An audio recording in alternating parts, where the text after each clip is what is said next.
International Emergency Economic Powers Act, also known as IEEPA.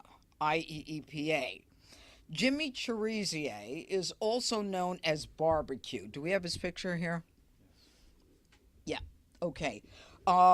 He is a notorious gang leader from Haiti who has orchestrated and committed various acts of violence against Haitians in Haiti. He was sanctioned in 2020 by the United States government under the Global Magnitsky Human Rights Accountability Act. And that is an act that has to do with the president having the authority to sanction globally anyone who was involved in human rights abuses. Now, Cherizier is also known as Barbecue, and his indictment is the first indictment of an individual in the history of the Department of Justice who has been sanctioned under the International Global Magnitsky Human Rights Accountability Act. Now, in terms of background, Barbecue was a police officer in Haiti, but he led many campaigns of violence against Haitians in Haiti, including the notorious La Saline attack in 2018. Notorious because he both planned and participated in the killing of approximately 71 Haitians. It is a turf war that has shocked the human rights activists in the world. His co-defendant Bazile Richardson grew up in Haiti with Cherizier. He is a naturalized U.S. citizen who is living in North Carolina.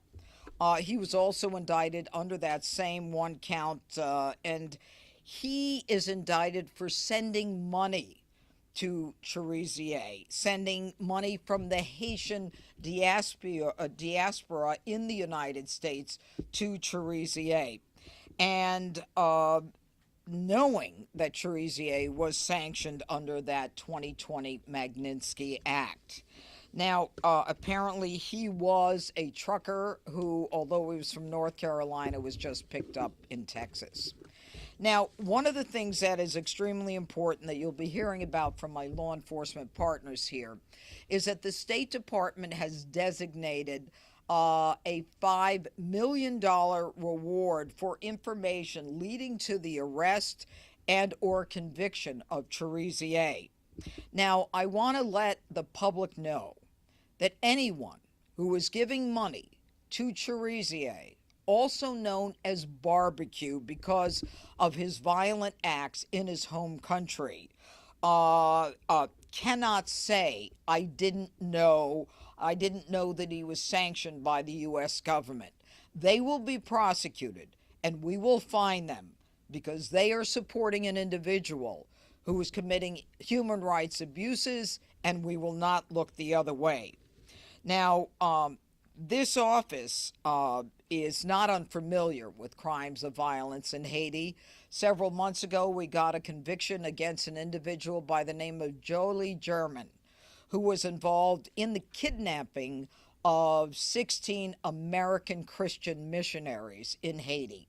Haiti is a hotspot right now, and I don't use that as a pun on words, but there is incredible violence going on there, which is why the State Department has gotten involved and why we have made the decision to make it very clear under the Magnitsky Act that we're coming after you if you give money to Cherizier. Now, I'd like now to call upon my partners, Acting Assistant Director of the FBI, Darren Cox. Okay. Hi, good afternoon. I'm Darren Cox, and the Acting Assistant Director of the FBI's Criminal Investigative Division.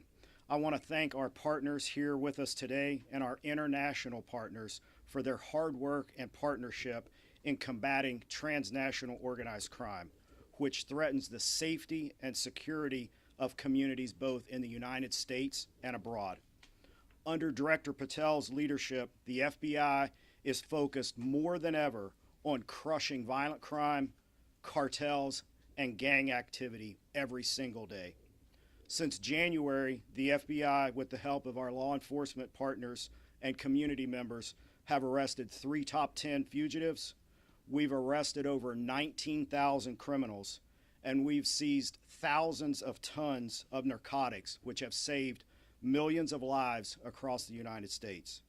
The American public and criminals should know our agents and our partners are using every tool available to put criminals behind bars and keep America safe, and we will not stop.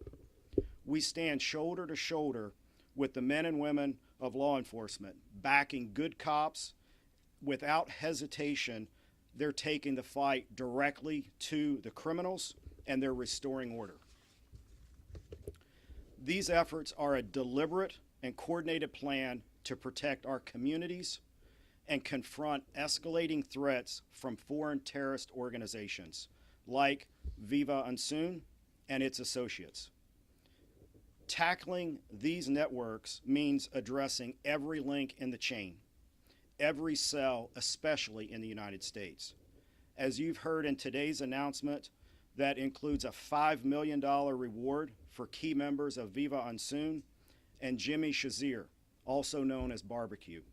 We know someone has information that can help end this violence, and we want them to come forward and know that they are safe in doing so. Today, I want to highlight the amazing work the FBI and our law enforcement partners do every day to disrupt and dismantle violent criminal networks, just like that of BBQ and his cronies. Our FBI Miami office has worked closely with our international partners to track down Shazier and his Viva Unsoon partners and associates in the United States.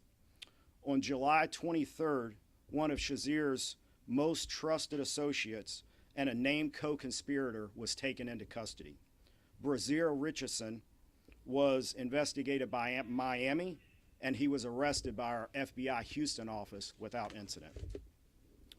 Violent actors like Shazier and the rest of his criminal associates must understand there is no safe haven for them and the people like them that traffic violence in our communities. The FBI and our partners will continue to leverage all of the resources available and the expertise that we have to bring these people to justice. We urge anybody with information related to Shazier or any of his criminal network to contact the FBI through our tips line or our local field office. You can also call 1-800-FBI, and you can go online to fbi.gov/tips. Together, we will stop this violence. Thank you. All right, and now Assistant Director of HSI, Ivan Arvello. Thank you. Good afternoon. Ivan Arvello, Assistant Director for Homeland Security Investigations. The unsealing of this indictment marks the culmination of a nearly 3-year investigation into Jimmy Shazier's illicit activities and involved identifying Shazier's firearm procurement and trafficking networks, fundraising operations, and the movement and misuse of U.S. dollars in violation of U.S. sanctions. These actions fuel gang and terrorist operations that have oppressed and devastated the Haitian people. Shazier's shift from Haitian law enforcement to violent gang leader was marked by his alleged involvement in the 2018 La Saline massacre. This horrific event resulted in 71 murders and the destruction of 400 homes as civilians residents of La Saline neighborhood in Port-au-Prince were caught in the middle of a gang battlefield with chaos and destruction. Over the years, international organizations have linked Shazier to several additional instances of human rights abuses. Today marks a significant step in bringing his reign of terror to an end. It's the principal investigative component of DHS, responsible for investigating, disrupting, and dismantling transnational criminal organizations and terrorist groups who are seeking to exploit the customs and immigration laws of the United States. HSI worked with our federal partners to identify Shazier's various methods and networks, using U.S. assets and financial institutions to fund this gang, procure weapons of war, and extend its power. Scope of investigation falls under HSI's counterproliferation and export enforcement mission to detect, disrupt, and dismantle illicit procurement networks operating on behalf of foreign adversaries, terrorist groups, and transnational criminal organizations. These criminal groups utilize complex strategies to acquire American weapon systems, sensitive technology, financial assets, and other resources to commit crimes across the globe, endangering Americans both domestically and abroad. This case has been a great example of federal law enforcement agencies working together to leverage each other's strengths and unique authorities in furtherance of a common goal, promoting national security and pursuing a barbaric warlord who used our nation's resources to commit acts of violence and terror. I'd like to extend my most heartfelt thanks to our federal law enforcement partners at the FBI, the DEA, the ATF, the Department of State, the U.S. Attorney's Office for Washington, D.C., and the Department of Justice National Security Division for the invaluable partnership and relentless efforts in making this indictment happen. Thank you, and good afternoon. And finally, Chris Landberg, State Department Senior Bureau Official. Good afternoon. Thank you, U.S. Attorney Pirro, for hosting us. Thanks to our law enforcement partners. Again, I'm Chris Landberg. I'm the Senior Bureau Official of the Bureau of International Narcotics and Law Enforcement Affairs at the State Department. We're known as INL. Today, the Department of State, along with our federal law enforcement partners, is taking action to protect our nation, to protect the American people, and protect the hemisphere from foreign terrorist organizations, or FTOs. The Department of State is announcing a reward offer of up to $5 million for information leading to the arrest and or conviction of Haitian gang leader Jimmy Cherizier, also known as my colleagues have said, by the name BBQ. And there's a poster right here related to this reward offer. We're offering this reward for Cherizier under the Transnational Organized Crime Rewards Program because he is the leader of Vive Ensemble, which was designated by Secretary of State Rubio as an FTO and specially designated global terrorist organization in May of this year. As Secretary Rubio declared in his designation announcement, the age of impunity for those supporting violence in Haiti is over. We seek the public's help in bringing Cherizier to justice for not only the people of Haiti, but also to prevent the spread of Vive Ensemble's unchecked violence throughout the hemisphere, including affecting the United States. His reign of terror and mass violence against Haiti must end. The instability resulting from his actions has the potential to drive illegal immigration to our borders and increase transnational crime. The State Department will continue to apply its tools, including rewards programs, to combat the scourge of transnational organized crime and associated violence, and especially to stop the worst of the worst criminal ringleaders threatening the people of our hemisphere. So I'm going to repeat the information mentioned by my colleagues. If you have information, please contact the FBI at 1-800-CALL-FBI or HSI at 1-866-DHS-2-ICE. Help us find and convict this menace to the hemisphere, Jimmy Cherizier. Thank you. Thank you very much. Questions?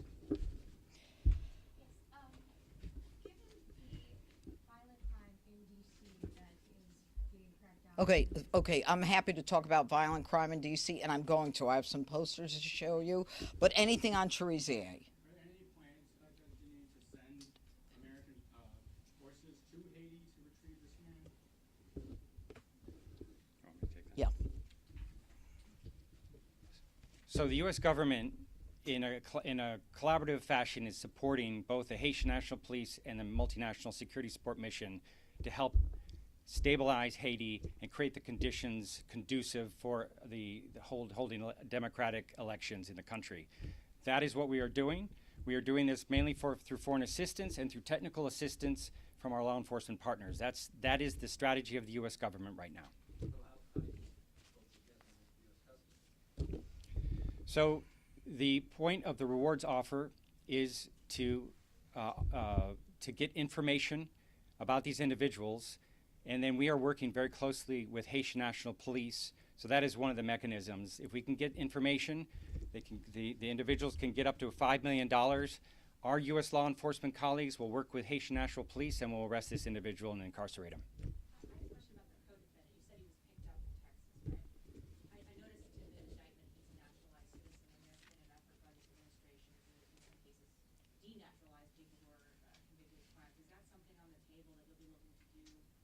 just through the judicial process?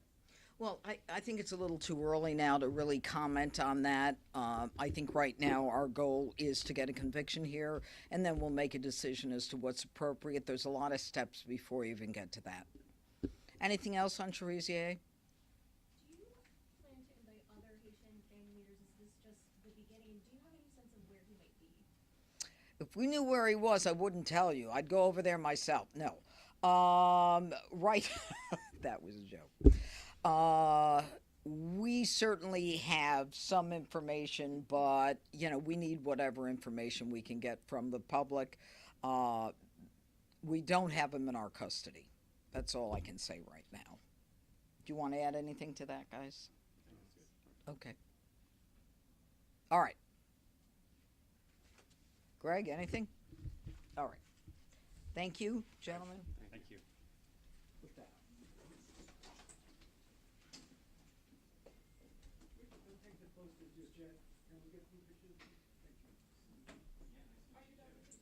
Yeah, no, hold on a second. Give him that one if he wants to look at that. Put that over there. Can you help Sloan? They want to put that over there. Put this up. Thanks. Thank you very much. All right. Are you done? Over here? We'll have them up here for you guys to shoot afterwards. Yeah, they'll be here. You can take a look at them.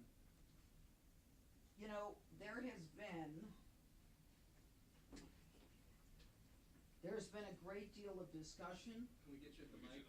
You want me at the mic? If you could hold There's been a great deal of discussion about crime in the district. And the other day, I wanted to get a sense of what is actually happening in the District of Columbia. I asked for the number of teens who have been shot and killed by gunfire. Teens, everyone under the age of 20. As you can see, in 2024, we have, I believe I said it was, how many? Yeah. As you can see in 2024, we have 29 individuals who were shot and killed in the district, all teens, some as young as 3 years of age, okay, because of gunfire. Some of these cases are solved, some of them are not solved. But what this makes clear to me is that there is a whole community that is suffering because of the violent crime in this district. And anyone who wants to tell me the crime is down and that we don't need an emergency focus on crimes of violence, all they need to do is take a look at this and talk to the loved ones and the family members of these individuals, all shot and killed long before their time.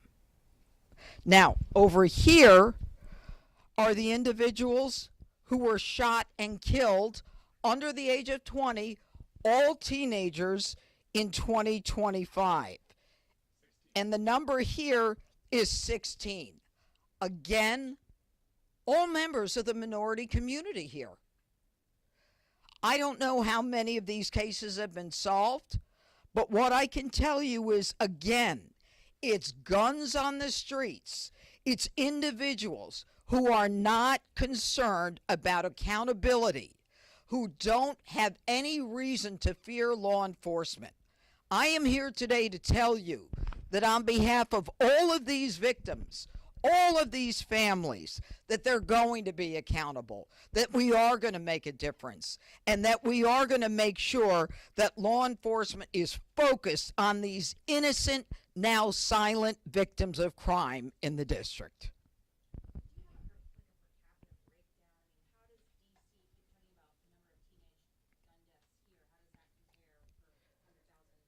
Anywhere else? All I know is we rank in deaths. 2 years ago, we were one of the fourth highest. We were the fourth highest in the United States. I don't need any more statistics. All I need are people to recognize that these were vibrant human beings cut down because of illegal guns. I guarantee you that every one of these shootings was with an illegal gun. All right. And I guarantee you that every one of these individuals was shot and killed by someone who felt that they were never going to be caught.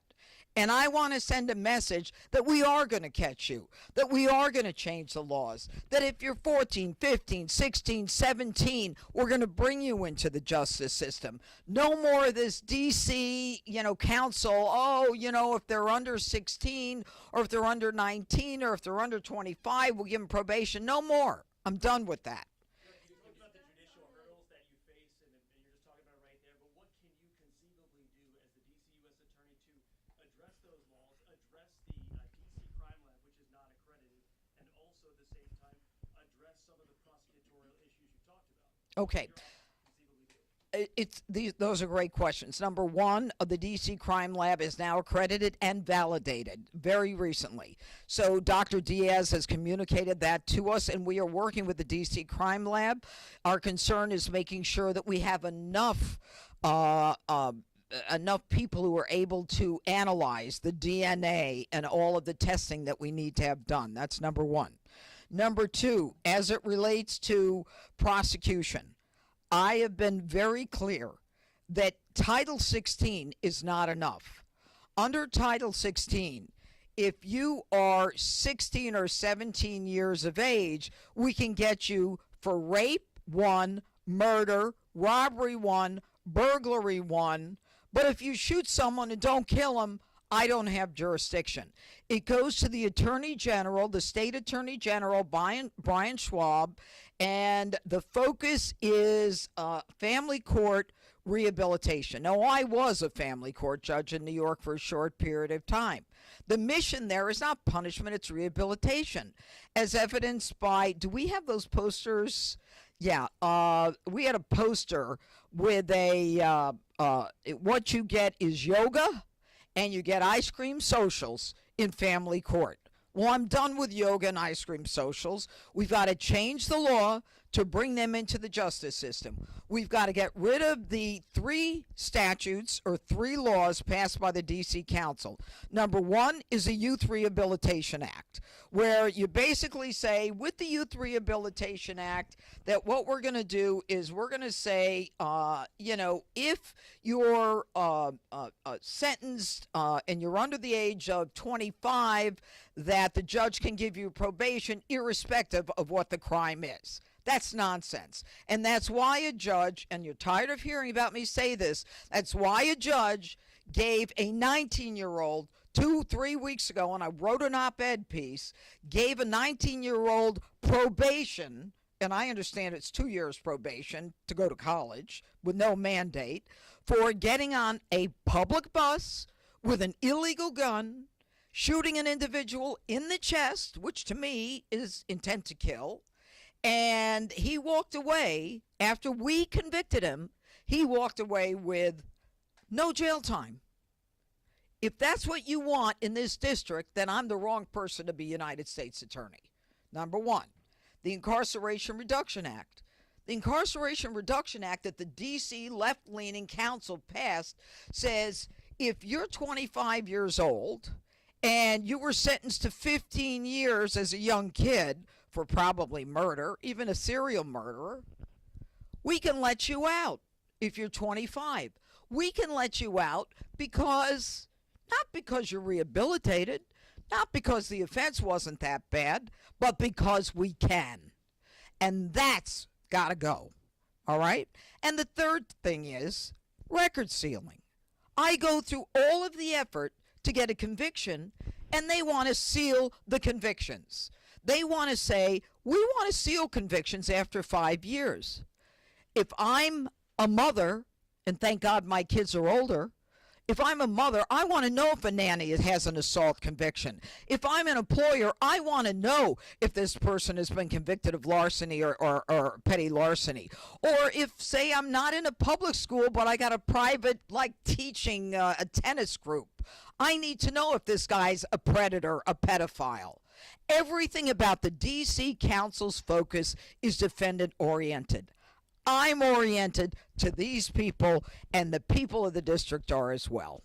Do you have any special powers under this federal takeover that you can, you talked about a little bit, well, you talked a lot I don't have any special powers. I wish I did. But can you also talk about where you stand on hiring prosecutors and judges? I am, I am, I'm not going to bore you with the facts. Don't quote me on that. That was off the record.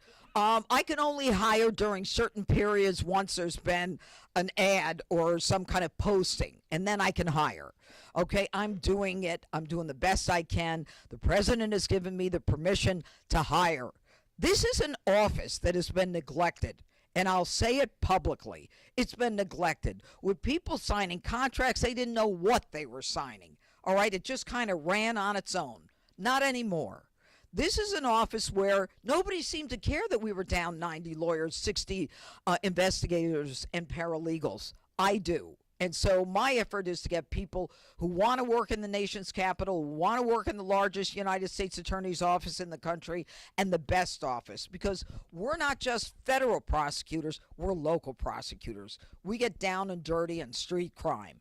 And that is what really motivates a lot of my prosecutors. Talking about that street crime, every single like to see from the punitive aspects. What about preventative? Do you or the president plan to do anything to address the root causes of crime in DC, such as truancy?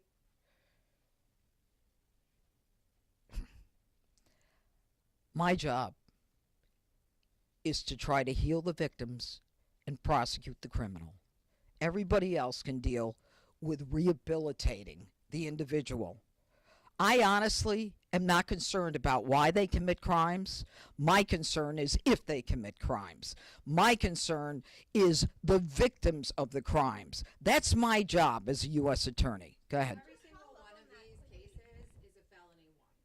And right Yeah. now, D.C. Superior Court judges are scheduling felony one trials in 2027, in part because there are 13 vacancies right now that's going to grow in January. The president has only nominated one D.C. Superior Court judge. It's a process that takes a while with Congress because of D.C.'s rules. Have you talked to the president about Yeah. this? Is the White House moving forward Yes. with more nominees? You're going to need these judges to Yep. get these done. As recently as yesterday, I spoke with the president, and I have spoken to the president before about these vacancies. The president wants these vacancies filled as soon as possible because, like everyone in this room, it's common sense. It's not fair to the victims, to the families. It's not fair to the defendant. Why should the defendant who's charged with a crime have to live with a case for 3 years because there's not enough judges? We're all on the same page about what makes sense and what's fair. And so we're working on that. There's a whole thing with the Judicial Nominating Commission, and then they have to get approved, and then we have to get the Senate to approve. When You can we expect step one? you can ask the Senate No, the names from the president. He has to know. When can we expect names? For the soon, Superior Court? very soon, Weeks? soon. With that question, guys, we're all out of time. Okay, you're out of time? That means he's had enough. Goodbye. Thank you. I want you to report on this. This is important. You said it's guns on the street that's causing this problem. Are you concerned that the DOJ's funding cuts to gun violence prevention programs Oh, undermine the stop it. efforts? We are putting all kinds of resources onto the street. What about the gun violence? That's all we've got. Thank you, guys. Thanks. Martin issued a press release hailing the drop in crime rates at the end of April. What changed? It's never enough. This changed. This changed. It's never enough. You tell these families crime has dropped. You tell the mother of the intern who was shot going out from McDonald's near the Washington Convention Center, oh, crime is down. You tell the kid who was just beat the hell and back with a severe concussion and a broken nose, crime is down. No, that falls on deaf ears. And my ears are deaf to that. And that's why I fight the fight. Thank you.